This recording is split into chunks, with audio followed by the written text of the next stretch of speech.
ವೀಕ್ಷಕರೇ, ನಮ್ಮ ಚಳ್ಳಕೆರೆ ಟಿವಿಗೆ ಸ್ವಾಗತ. ಇಂದಿನ ಪ್ರಮುಖ ಸುದ್ದಿ. ಪ್ರತಿಯೊಬ್ಬ ಪುರುಷನಲ್ಲಿಯೂ ಮಾತೃತ್ವ ಮತ್ತು ಸ್ತ್ರೀ ಸಂವೇದನೆಯ ನೆಲೆಗಳಿದ್ದು, ಮಹಿಳಾ ದಿನಾಚರಣೆಯನ್ನ ಸ್ತ್ರೀ ಪುರುಷರಿಬ್ಬರೂ ಸೇರಿ ಆಚರಿಸಲ್ಪಡಬೇಕು ಎಂದು ಚಿತ್ರದುರ್ಗ ಕನ್ನಡ ಮತ್ತು ಸಂಸ್ಕೃತಿ ಇಲಾಖೆಯ ಸಹಾಯಕ ನಿರ್ದೇಶಕರಾದ ಡಾಕ್ಟರ್ ಬಿ.ಎಂ. ಗುರುನಾಥ್ ತಿಳಿಸಿದ್ದಾರೆ. ನಗರದ ರೋಟರಿ ಬಾಲಭವನದಲ್ಲಿ ಚಿನ್ಮೂಲಾದ್ರಿ ಸಾಹಿತ್ಯ ವೇದಿಕೆ ಮತ್ತು ರೋಟರಿ ಕ್ಲಬ್ ಚಿನ್ಮೂಲಾದ್ರಿ ಇವುಗಳ ಸಂಯುಕ್ತಾಶ್ರಯದಲ್ಲಿ ಅಂತಾರಾಷ್ಟ್ರೀಯ ಮಹಿಳಾ ದಿನಾಚರಣೆಯ ಪ್ರಯುಕ್ತ ಆಯೋಜಿಸಿದ್ದ ಶಿವಾನಂದ್ ಎನ್ ಬಂಡೇಹಳ್ಳಿಯವರ ಕಡೆದಷ್ಟು ಕನಸುಗಳು ಕವನ ಸಂಕಲನ ಮತ್ತು ಬಾಲ ಪ್ರತಿಭೆ ಖುಷಿ ಅರ್ಷ್ ಅವರ ಪ್ರೂಫ್ ಓವರ್ ಪ್ರಿವಿಲೇಜ್ ಕಥಾ ಸಂಕಲನವನ್ನು ಬಿಡುಗಡೆಗೊಳಿಸಿ ಅವರು ಮಾತನಾಡಿದರು.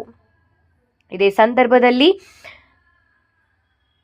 ಚಿತ್ರದುರ್ಗದ ಅರವಳಿಕೆ ಶಾಸ್ತ್ರ ವಿಭಾಗದ ಮುಖ್ಯಸ್ಥರಾದ ಮೇಘನಾ ಜಿಎಚ್ ಕಾರ್ಯಕ್ರಮವನ್ನು ಉದ್ಘಾಟಿಸಿ ಮಾತನಾಡಿದರು. ಇದೇ ಸಂದರ್ಭದಲ್ಲಿ ಮುಖ್ಯ ಅತಿಥಿಗಳಾಗಿ ಭಾರತೀಯ ಯೋಗ ಶಿಕ್ಷಣ ಸಂಸ್ಥೆಯ ಅಧ್ಯಕ್ಷರಾದ ರವಿ ಕೆ ಪಾಲ್ಗೊಂಡು ಮಾತನಾಡಿದರು. ಖ್ಯಾತ ವಕೀಲರಾದ ರೆಹಮತ್ ಉಲ್ಲಾ, ಕವಿ ಶಿವಾನಂದ್, ರೋಟರಿ ಕ್ಲಬ್ನ ಅಧ್ಯಕ್ಷರಾದ ದಿಲ್ ಶಾ ಉನ್ನೀಸಾ ಅಧ್ಯಕ್ಷತೆ ವಹಿಸಿ ಮಾತನಾಡಿದರು. ಕಾರ್ಯಕ್ರಮದಲ್ಲಿ ರಸಪ್ರಶ್ನೆ ಸ್ಪರ್ಧೆಯಲ್ಲಿ ವಿಜೇತರಾದ ಶಾರದಾ ಮತ್ತು ಸ್ಫೂರ್ತಿ ವಿಕಲಚೇತನ ಸಂಸ್ಥೆಯ ಸಂಸ್ಥಾಪಕರಾದ ತಿಪ್ಪಮ್ಮ ಅವರನ್ನ ವೇದಿಕೆಯಿಂದ ಸನ್ಮಾನಿಸಿ ಗೌರವಿಸಲಾಯಿತು. ಮಹಿಳಾ ದಿನಾಚರಣೆಯ ಅಂಗವಾಗಿ ಭಾರತೀಯ ಸಂಸ್ಕೃತಿ, ನಾರಿಯರ ಸಂಭ್ರಮ, ಕವಿಗೋಷ್ಠಿ ಕಾರ್ಯಕ್ರಮಗಳು ಕೂಡ ನಡೆದವು. ಈ ಸಂದರ್ಭದಲ್ಲಿ ಗೌರಮ್ಮ, ಸತೀಶ್ ಕುಮಾರ್, ಪಂಡ್ರಳ್ಳಿ, ಶಿವರುದ್ರಪ್ಪ, ಬಸವರಾಜ್, ರಶ್ಮಿ, ಮಮತಾ, ಮೀರಾ ನಾಡಿಗ್, ಚಾಂದಿನಿ, ಖಲೀದ್, ತಿಪ್ಪಮ್ಮ, ನಿರ್ಮಲಾ, ಉಷಾರಾಣಿ, ಶಶಿಕಲಾ, ಯತೀಶಂ, ಸಿದ್ದಾಪುರ, ಕ್ಲಾಸಿಕ್, ಚಂದ್ರಶೇಖರ್, ಪಗಡಲ ಬಂಡೆ, ನಾಗೇಂದ್ರಪ್ಪ, ಮುರಳೀಧರ್, ಜಯದೇವಮೂರ್ತಿ, ಜಯಪ್ರಕಾಶ್ ಸೇರಿದಂತೆ ಉದಯೋನ್ಮುಖ ಕವಿ ಮನಸ್ಸುಗಳು ಭಾಗವಹಿಸಿದರು.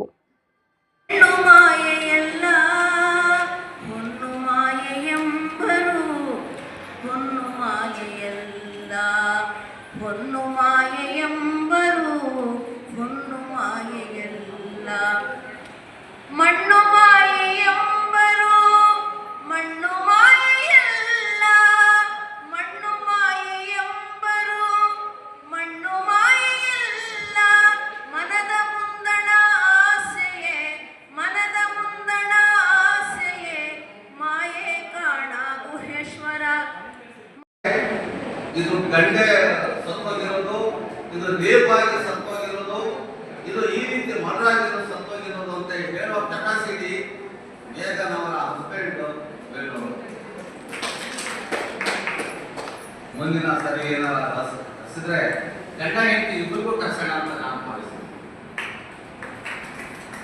ಈಗ ಅದ್ರ ಜೊತೆಗೆ ವಕೀಲರು ಬರ್ತಾರೆ. ಇಲ್ಲಿ ವಕೀಲರು ಇಬ್ಬರು 3 ಜನ ಇದ್ದೀವಿ. ನಾನಿದ್ದೀನಿ, ಶರತ್ ಇದ್ದಾರೆ.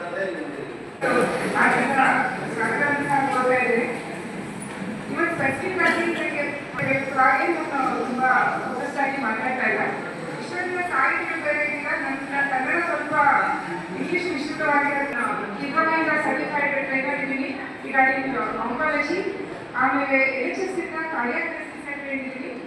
ನಂತರ ಸುಮಾರು UK ಮತ್ತೆ ಸ್ಟ್ಯಾನ್ಫೋರ್ಡ್ ಯೂನಿವರ್ಸಿಟಿಯಿಂದ ಸುಮಾರು ನನ್ನ ಸರ್ಟಿಫಿಕೇಶನ್ ಕೋರ್ಸಸ್ಗಳೆಲ್ಲ ಮಾಡಿದ್ದೀನಿ. ಹಾಗೆ ಬರಿತಾ ಹೋದಂತೆಲ್ಲ ನನಗೆ ಮತ್ತೆ ಮತ್ತೆ ನೆನಪಾಗಿದ್ದು ನನ್ನ ಬಾಲ್ಯ, ನನ್ನ ವಿದ್ಯಾರ್ಥಿ ಜೀವನ, ನನ್ನ ಜೀವನದಲ್ಲಿ ಗತಿಸುವಂತಹ ಘಟನೆಗಳು ಅವೆಲ್ಲವನ್ನೂ ಕೂಡ.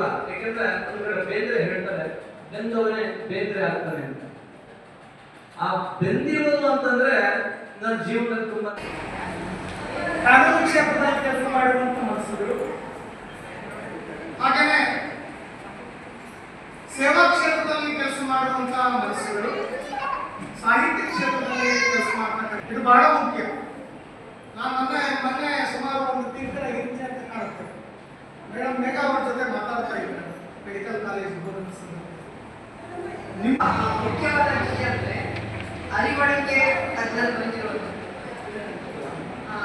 ತುಂಬ ವಿಷಯ ನನಗೆ ಅದ್ರ ಬಗ್ಗೆ ತುಂಬ ಕುತೂಹಲ ಇದೆ. ತುಂಬ ಕುತೂಹಲ ಇದೆ.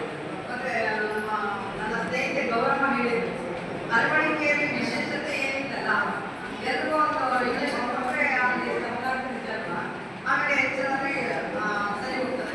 ಯಾಕೆ ಬರಲ್ಲ ಅಂತೆ, ನೀನು 100 ತಪ್ಪುಗಳಿದೆಯಾ ಅದಲ್ಲ, ಅದರಲ್ಲಿ ಸ್ಪೆಷಲಿಸ್ಟ್ ಅವರು ಅದೇ ಬೇರೆ ಎಲ್ಲ ಅವರು ಯೂನಿವರ್ಸಿಟಿ ಬಗ್ಗೆ ಕೇಳಿದಾಗ ನನಗೆ ನಿಜವಾಗಿ ಡಾಕ್ಟರ್ ಬಗ್ಗೆ ತುಂಬ ಗೌರವ ಮತ್ತು ದಿವಸಾದವರು ಒಂದು ಒಳ್ಳೆ ಸಜೆಷನ್ ಮಾಡಿದ್ದಾರೆ. ಮತ್ತು ತಿಪ್ಪಮ್ಮ ಅವರು ಕೂಡ ಒಂದು ಅರ್ಹತೆ ಇದೆ ಇವತ್ತಿನ ಒಂದು ಸನ್ಮಾನಕ್ಕೆ. ತಿಪ್ಪಮ್ಮ ಅವರು ಕೂಡ ಸಾಧನೆ ಮಾಡಿದ್ದಾರೆ.